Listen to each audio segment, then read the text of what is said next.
Hello students, Bansal maths classes की आज की इस वीडियो में आपका स्वागत है।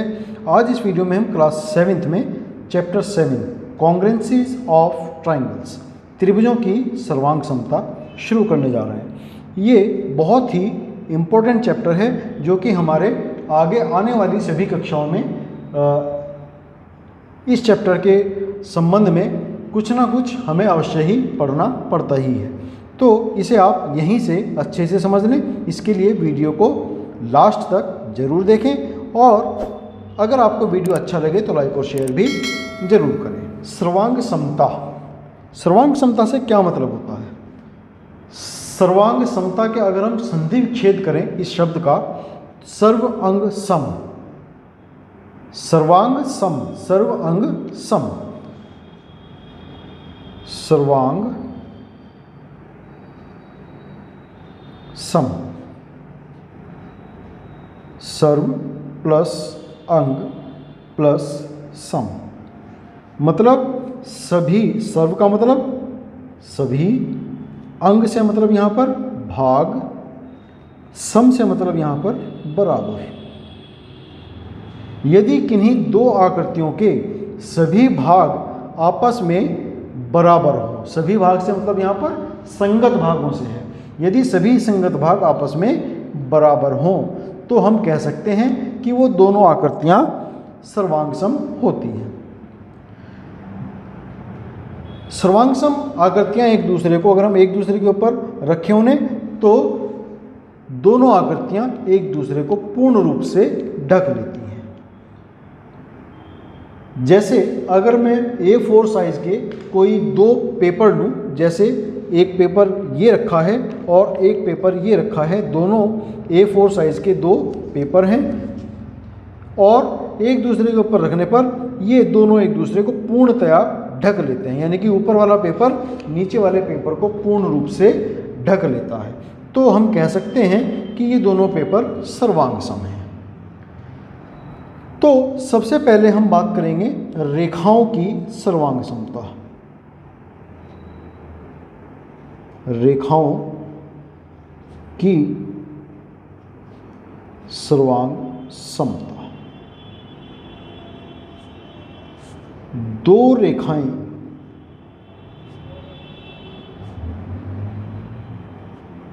सर्वांग सम होती हैं यदि उनकी लंबाइयां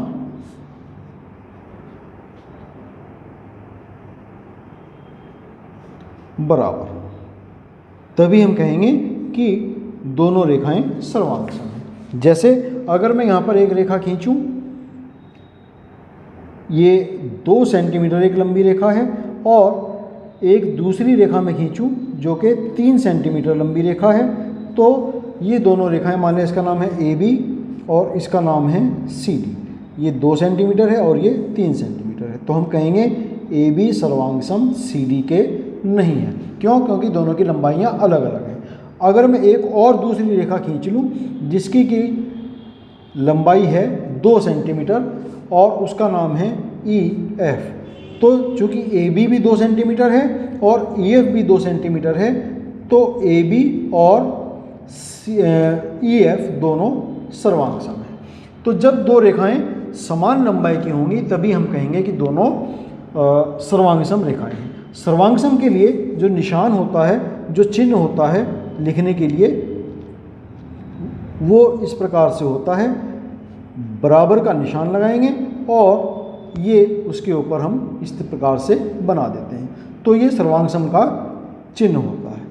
तो अब इसके बाद में रेखाओं की सर्वांग समता हो गई कि दो रेखाएं सर्वांग सम होंगी यदि उनकी लंबाइयां बराबर हों। अब इसके बाद में बात आएगी कोणों की सर्वांग समता।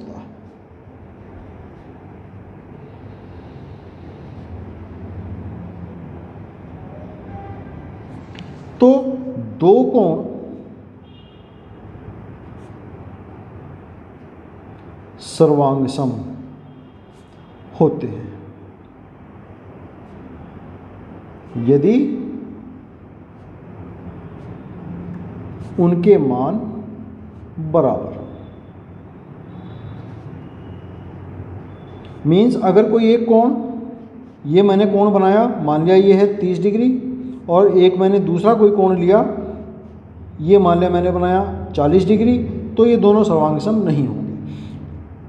अगर एक कोण मैंने ये 30 डिग्री का बनाया, एक ये दूसरा कोण भी मैंने ले लिया, वो भी 30 डिग्री का है, लेकिन इनकी भुजाएं जो हैं अलग अलग लंबाई की हैं, तो उससे कोई फ़र्क नहीं पड़ेगा। ये दोनों चूँकि 30 डिग्री के हैं तो इनको हम सर्वांगसम कोण कहेंगे। ए बी, ये सी, और ये मान लिया यहाँ पर है डी ई और ये एफ। तो ए बी सी कोण, ए बी सी सर्वांगसम होगा कोण डी ई एफ। तो दो कोण सर्वांगसम होते हैं जब उनके मान बराबर होते हैं। तो यदि दो कोण बराबर, चाहे हम उनको सर्वांगसम कह दें या उनको बराबर कह दें, तो सर्वांगसम कहने के बजाय हम कोणों के बारे में उनको बराबर ही कहना ज़्यादा श्रेयस्कर समझा जाता है। फिर इसके बाद में बात आएगी त्रिभुजों की सर्वांगसमता, जो कि हमारा चैप्टर भी है।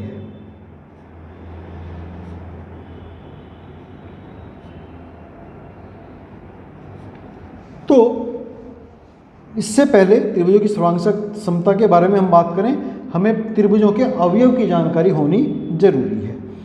तो त्रिभुज के अवयव क्या क्या उसके भाग हैं। तो 3 शीर्ष होते हैं, 3 कोण होते हैं और 3 ही भुजाएं। मान लिया मैंने ये यहाँ पर एक त्रिभुज बनाया ए बी सी, तो 3 शीर्ष इसके कौन कौन से हो गए? A B C. और 3 कोण कौन कौन हो गए यहाँ पर? कोण ए, कोण बी और कोण सी। और 3 भुजाएं कौन कौन हो गई? ए बी, बी सी और सी, ये 3 भुजाएं होंगी। तो कोई भी दो त्रिभुज सर्वांगसम होंगे जब उनके संगत अवयव आपस में समान होंगे। मान लिया मैं एक और त्रिभुज बना लूं और इसका मैं नाम रखूं पी क्यू आर। तो यदि ए पी के समान हो, यानी कि ए जब हम एक दूसरे के ऊपर रखें तो ए पी को ढके, बी क्यू को ढके, सी आर को ढके। उसी तरीके से कोण ए बराबर कोण बी का हो, कोण ए बराबर कोण पी हो, कोण बी बराबर कोण क्यू हो और कोण सी बराबर कोण आर। और भुजा ए बी बराबर पी क्यू के हो, बी सी बराबर क्यू आर के हो और सी ए बराबर आर पी के। तब हम कहेंगे कि त्रिभुज ए बी सी सर्वांगसम है त्रिभुज पी क्यू आर के। यहाँ ध्यान देने वाली बात है कि क्रम हमारा वही होना चाहिए जो भाग जिस क्रम से समान है। अगर मैं इसी को लिखने लगूं कि त्रिभुज ए बी सी सर्वांगसम है त्रिभुज क्यू पी आर के, तो ये गलत होगा, क्योंकि ए क्यू के बराबर नहीं है, ए किसके बराबर है? पी के बराबर है। तो ए पी होना चाहिए, बी जिसके बराबर है क्यू के है तो क्यू आना चाहिए बी के स्थान पर, और सी के स्थान पर आर आना, उसी क्रम में आने चाहिए जिस क्रम में कि हमारे पहले त्रिभुज के हैं। तभी हम कहेंगे कि दोनों त्रिभुज सर्वांगसम हैं। अगर हमने क्रम बदल दिया तो वो गलत हो जाता है। तो ये हुई त्रिभुजों की सर्वांगसमता। अब इससे संबंधित है प्रश्नावली 7.1 एक्सरसाइज 7.1। क्वेश्चन नंबर 1, निम्नलिखित कथनों को पूरा कीजिए। ए, पहला भाग है 2 रेखाखंड सर्वांगसम होते हैं।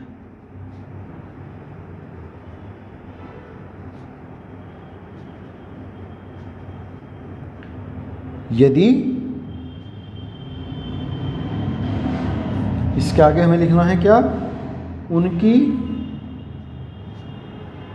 लंबाइयाँ बराबर हों, यह आ जाएगा।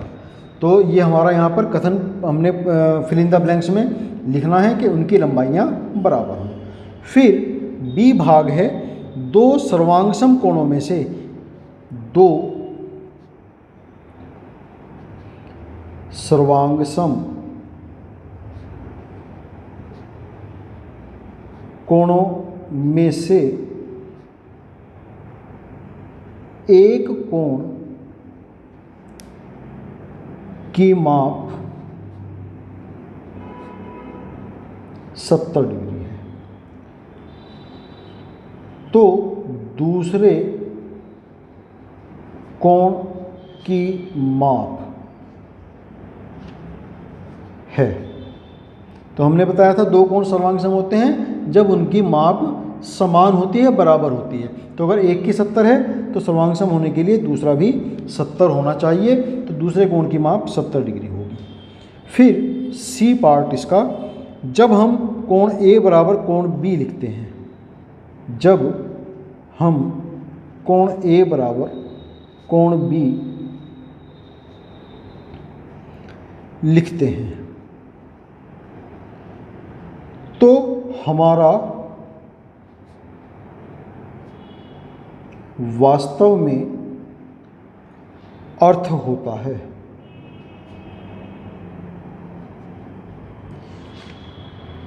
कि कोण ए सर्वांगसम है कोण बी के। कोण ए कोई दो कोण सर्वांगसम होंगे जब वो बराबर होंगे, या कोई दो कोण जब बराबर होंगे तो वो सर्वांगसम होंगे, दोनों एक ही बात है। तो अगर ए कोण ए बराबर कोण बी लिखा गया है तो इसका मतलब है कि कोण ए सर्वांगसम कोण बी है। ये हुआ हमारा पार्ट क्वेश्चन नंबर 1। फिर नेक्स्ट है क्वेश्चन नंबर 2, वास्तविक जीवन से संबंधित सर्वांगसम आकारों के कोई दो उदाहरण दीजिए। तो यहाँ पर हम पहला उदाहरण, ब्लेड, सभी ब्लेड बिल्कुल एक ही शेप के होते हैं, एक ही आकार के होते हैं। दूसरा हम लिख सकते हैं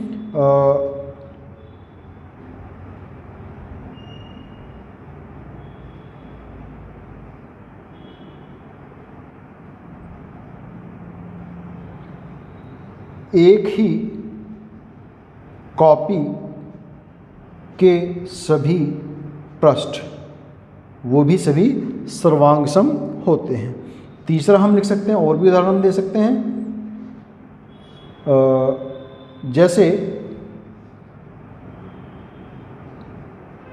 समान त्रिज्या वाली प्लेटें, या और उदाहरण दे सकते हैं, हमारी एक ही समय बनाई गई समान आकार की फोटो, ये भी हम सर्वांगसम उदाहरण के रूप में लिख सकते हैं। तो ये हुआ क्वेश्चन नंबर 1, 2। फिर क्वेश्चन नंबर 3,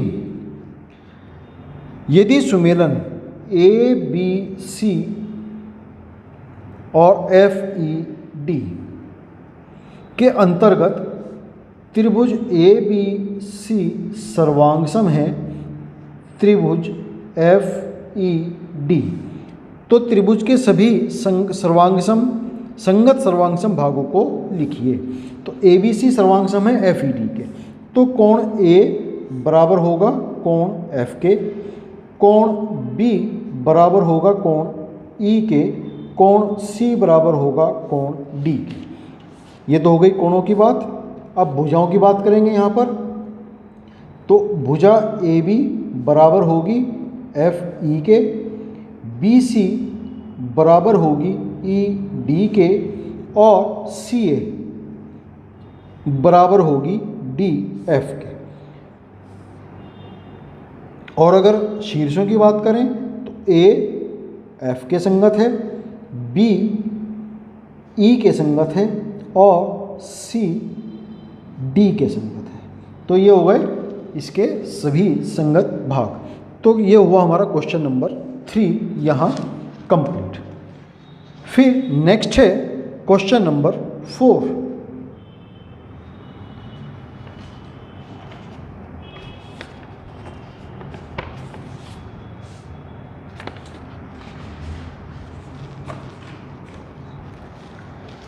क्वेश्चन नंबर 4 है, यदि त्रिभुज DEF सर्वांगसम है त्रिभुज BCA के, तो BCA के उन सभी भागों को लिखो जो निम्न के संगत हों। पहला कोण E, तो कोण E कहाँ है? बिल्कुल बीच में है। तो दूसरे त्रिभुज में बीच में क्या है? C है। तो कोण E कोण C के संगत होगा। फिर दूसरा है EF, भुजा EF, तो EF और इधर CA, तो EF बराबर हो जाएगी CA के। फिर तीसरा है कोण F, तो कोण F कहाँ? लास्ट में है। तो लास्ट में क्या है? A है, तो कोण A हो जाएगा इसके संगत। फिर चौथा है DF, भुजा DF, तो भुजा DF बीच वाला भाग छोड़ देना है, E हमें निकाल देना है। तो उसी तरीके से यहाँ पर BCA में बीच वाला भाग निकाल देंगे तो BA हो जाएगा। तो इसका संगत भाग हो जाएगा BA। E के संगत कोण C, EF के संगत CA, F के संगत कोण A और DF के संगत BA। तो ये हुआ हमारा क्वेश्चन नंबर 4 कंप्लीट। इसी के साथ में एक्सरसाइज 7.1 यहाँ हमारी कंप्लीट हो जाती है। नेक्स्ट वीडियो में हम त्रिभुज की सर्वांग समता, त्रिभुजों की सर्वांग समता के लिए कुछ प्रतिबंध की जानकारी प्राप्त करेंगे कि किन प्रतिबंधों के अंतर्गत हम त्रिभुजों को सर्वांगसम कह सकते हैं। तो बहुत ही इम्पोर्टेंट हमारा ये नेक्स्ट वीडियो होने वाला है, तो इसको देखना आप ना भूलें। तब तक के लिए आपको शुभकामनाएं और आपका बहुत धन्यवाद।